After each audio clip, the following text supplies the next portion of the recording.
Hola mis amigos, vamos con lo que he llamado el bonus track, que no tiene tanto que ver con el entorno de la reforma, ni mucho menos con mi vinculación personal a uno de los aspectos de ella, sino que es una cuestión central del pensar y del comprender luterano, y yo diría del protestantismo clásico en general, que tiene que ver con la justificación por la fe. Así se definió, así se consolidó la idea reformadora teológicamente como la idea de la justificación por la fe.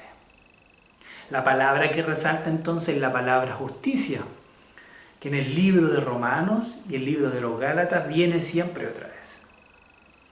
Romanos 1, 16, 17 sobre todo.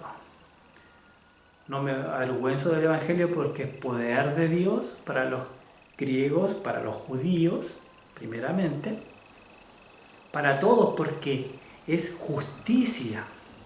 De hecho, el justo por la fe vivirá. Dikaiosune es un término griego que habla en el marco de la justicia retributiva, pero la supera. ¿Por qué? Porque en este caso se pronuncia, se usa de manera que se adjudica a alguien algo que no merece. Y aquí hay una cosa que era la justicia romana, por ejemplo, la justitia, que en latín es casi la misma palabra. En alemán, Gerechtigkeit tiene una dimensión aún mayor que tiene que ver con el derecho. Con el derecho, y el derecho en sí mismo es una palabra que habla de algo que la persona puede tomar o que puede exigir para sí. Desde ahí que todas las personas en las sociedades, por lo menos en los estados de derecho, tienen la mínima posibilidad de exigir aquello, que se les reconozca como objetos de derecho, sujetos de derecho. Manifestaciones sociales, por ejemplo, en Chile también hablan mucho del derecho, de algo que la persona de per se se le debe adjudicar. Bueno, lo que hace el texto bíblico y lo que reconoce Lutero muy bien es confrontar el deseo humano por la justicia, llevándolo al terreno de lo judicial,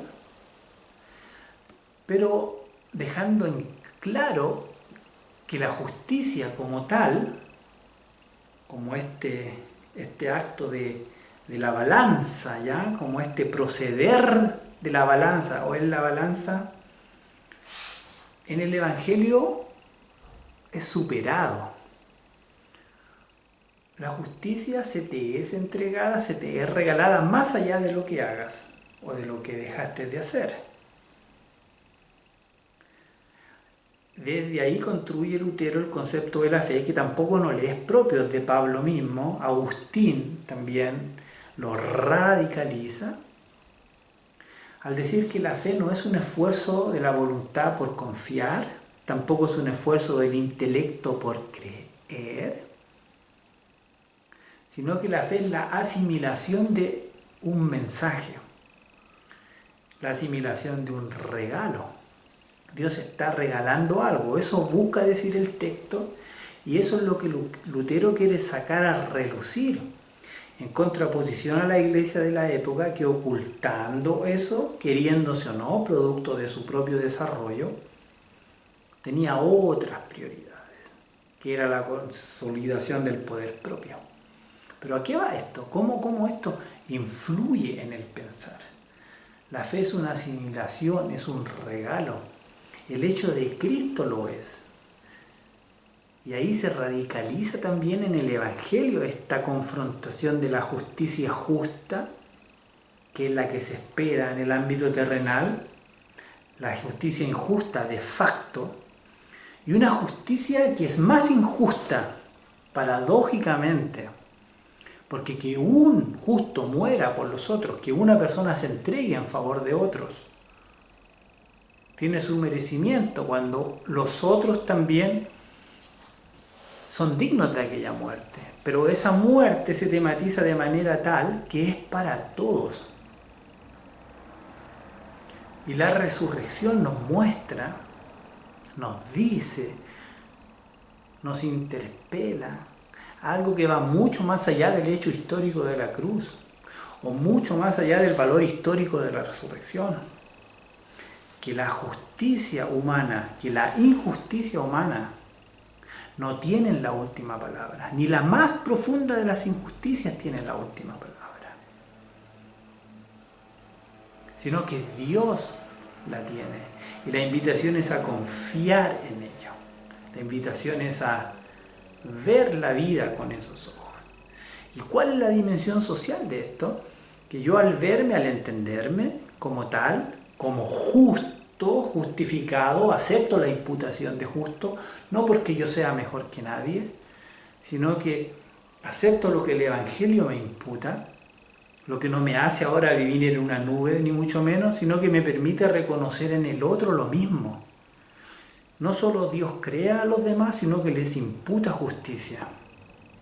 Los hace dignos de mí, indiferente de las diferencias, todo lo que nos pueda separar de otra persona. De hecho, no creo ni siquiera que estemos llamados al sentimiento romántico de afecto hacia los demás, no lo creo. Pero sí se hace imperativo el reconocimiento de la dignidad del otro y de la otra. No solo en el aspecto intrínseco, en el aspecto existencial, sino también en el aspecto más práctico.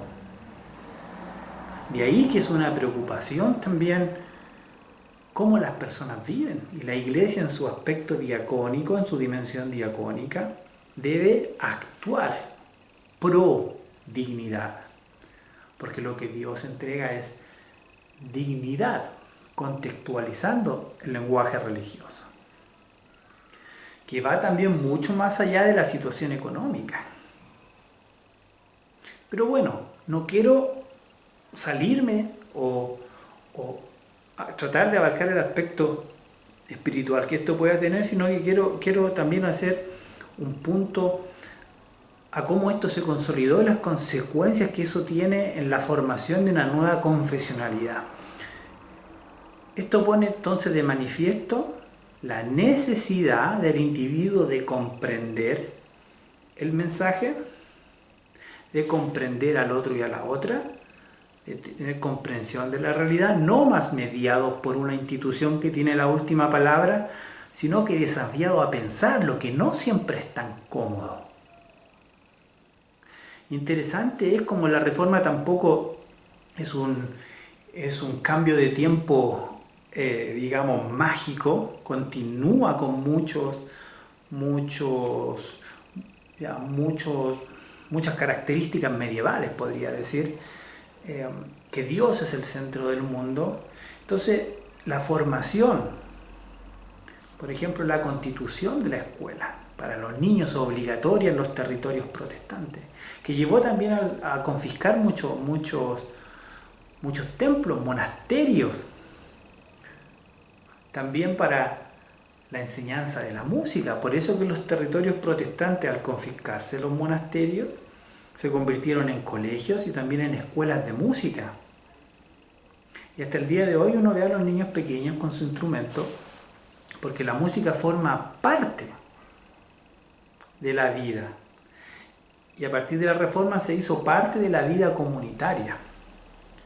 Incluso en la iglesia evangélica de con otros orígenes, que también llegó a través de migrantes protestantes de Europa, la música siempre ha tenido un rol central, porque le permite a las personas expresarse y sentirse representadas, permite combinar el aspecto individual y el aspecto comunitario, también con el mundo que nos rodea. Es muy interesante darle un vistazo, tal vez a quienes tengan acceso a ello, a himnarios o a libros de texto con música. En el caso luterano generalmente vienen con notas, pero al contenido de las letras. Entonces hay una percepción de lo contextual, tanto en el lenguaje como en las figuras que se usan. Lo que yo quería también recalcar es que es que si bien la reforma toma estos aspectos, toma el descontento que en gran parte existía en la población por un sinfín de abusos que sucedieron, tampoco es un movimiento popular. O sea, la reforma nace de todas formas en la universidad, hija del Renacimiento, ¿cierto? Y después siempre muy vinculada por lo mismo, por su origen, a todos los movimientos de época que fueron apareciendo, ¿ya? El racionalismo, el romanticismo, Schleiermacher, que es uno de sus grandes exponentes, existe también en castellano, es vastamente conocido. Después tenemos el liberalismo teológico, que tiene que ver con el florecimiento de las ciencias exactas, pero también de las ciencias que se pueden de alguna forma palpar, digamos la historia. La idea de que lo histórico es verdadero también permeó la manera de entender el texto bíblico en los siglos XIX, XVIII y XIX, principios del XX. Y muchas veces también es muy interesante para cuando uno entra a un dilema de fe, de decir, ¿esto es histórico lo que se narra en la Biblia o no? Y aún existe en la imaginación de muchas personas que si alguien cuestiona la historicidad de un relato, está cuestionando la veracidad de su mensaje. Y son dos dimensiones diferentes. Entonces la reforma como fenómeno espiritual, intelectual y cultural lleva al individuo ahora a una sobreocupación consigo mismo. ¿Ya? Tiene que entender, tiene que comprender, tiene que escuchar, tiene que leer, puede cantar, puede crear música, puede comunicar, no más mediados por la autoridad. En esto también esto tiene gran influencia en la manera de comprender la organización de la congregación, de la iglesia en general. Los pastores, los obispos son llamados por la comunidad para servir a la comunidad, no son un sacramento como en el catolicismo. Quienes nos dedicamos a esto somos llamados por una comunidad. Yo no me elegí solo y tenemos que cumplir una formación. Yo estudié 3 años en Brasil, después estudié casi 6 años en Alemania para alcanzar el diploma, que es una especie de maestrado en teología, y que todas las universidades públicas lo ofrecen. Entonces uno puede aprender teología sin tener un vínculo inmediato con la iglesia. Es el requisito mínimo para ser un pastor, lo otro viene después, ¿ya? Porque después es la iglesia la que llama al servicio, reconociendo las potencialidades de una persona, pero no la convierten en poseedor de la verdad y tampoco lo definen como alguien que está más cercano a Dios. Él acepta o ella acepta este llamado para anunciar el Evangelio y para organizar la vida comunitaria. Es un mandato, por decirlo de alguna forma. Y quien lo hace debe vivir de ello, según Lutero, bueno, según Pablo también, y de una manera también en la cual no exista mayor preocupación por su propia existencia y la de su familia. Aquí nosotros vivimos, por ejemplo, aquí está la casa pastoral, mi oficina, o parte de mi oficina, que la estoy ahora reorganizando. Tengo 2 cajas ahí de libros todavía que no sé muy bien qué hacer. Está aquí un poco desordenado, pero bueno. Al lado está el kindergarten, que va mi hija, la Leonore, y al lado la casa comunitaria, al frente la iglesia, al otro lado la escuela. Entonces hay como una idea aún formativa de la iglesia. Y eso se debe a cómo la Reforma también asimiló los contenidos de fe, cómo los fue transmitiendo y cómo se instauró, o cómo instauró suena mal, cómo se desarrolló, cómo se convirtió más bien en un ente de formación constante. Pero vale también para ella misma, por eso es necesario estar formándose constantemente. La música, la reflexión propia, que no siempre es bienvenida, es complicado. Cuando uno cae o profundiza en los propios dilemas, se llaman las divergencias cognitivas en la psicología, que cuando uno piensa o cree una cosa, pero la realidad fáctica contraviene lo que uno piensa y crea. Es una desesperación para quien tiene también interés en lo religioso o una vida de fe, porque a veces está confrontada todas las creencias. Y en este sentido esta idea de justicia es muy interesante, porque la desesperación humana está tomada en cuenta. Y aún en esa desesperación humana se te imputa la justicia. ¿Esto qué quiere decir? Puedes dudar. Se puede dudar. Ninguno de nosotros puede probar que Dios exista. Pero en esa duda, en la descreencia, lo afirmaba Lutero también, podemos creer o podemos saber que no se nos condena.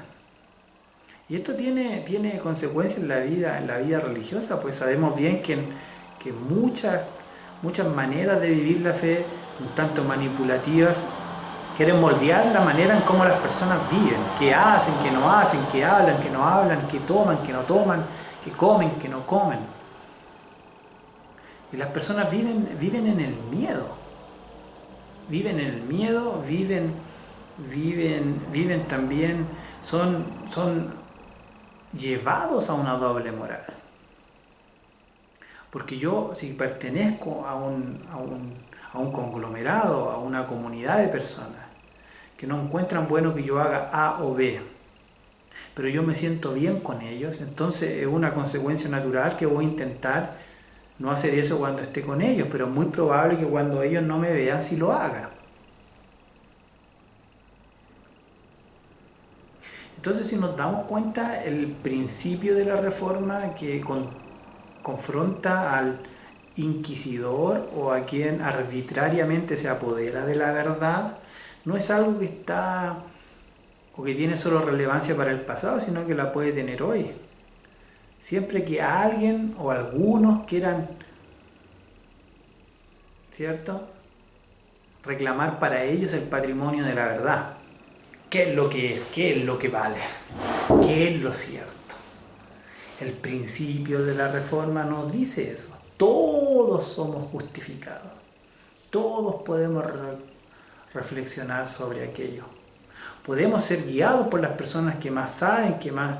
Claro, yo mismo vivo de eso. Pero no me hace el dueño de ninguna verdad. Mi obligación es presentar los argumentos. Y no puedo ni debo obligar a nadie a seguirlo. Y esto es muy interesante también para la vida cultica. ¿Por qué van las personas al culto? Por lo menos desde este principio reformador. No a sentarse que alguien le dé lecciones de vida, al contrario. La persona va a vivir en comunidad. En la antigua Grecia era, por ejemplo, la idea, esto es muy importante porque el Renacimiento, cuando vuelve a las fuentes, quiere volver a la Grecia clásica. Y la Reforma tiene también un trasfondo de eso, de lo clásico, como también una idea platónica de la vida. Eso lo podemos desarrollar en otro videíto, que es muy interesante también porque el protestantismo se desarrolló en varias variantes. Pero bueno, el catolicismo se queda entonces en la versión aristotélica de la vida, de la visión de vida, y a lo que iba yo a la cuestión griega del teatro, de que las personas no solo iban a ver algo, sino que iban a mostrarse. O sea, uno iba a ser visto, porque si no, ¿para qué va? ¿Cierto? Y tiene sentido también que uno va a congregarse para ser visto, pero no con un hecho egocéntrico, sino porque uno es parte de una congregación y también quiere ser tomado en cuenta. Y también está como agente que está reflexionando sobre lo que se dice. Porque en el caso que hubiese algo que quisiera robarle la libertad a las personas, están ahí para combatirlo, para reclamarlo, en el diálogo comunitario. Entonces es como una persona con un rol paradójico o dialéctico, una persona que aprende y una persona que critica. Entonces aún en la participación del culto hay también un rol crítico y un rol participativo. Entonces estas dimensiones son muy interesantes para valorar lo que hacemos, lo que se hace. ¿Ya? El escuchar significa también reflexionar.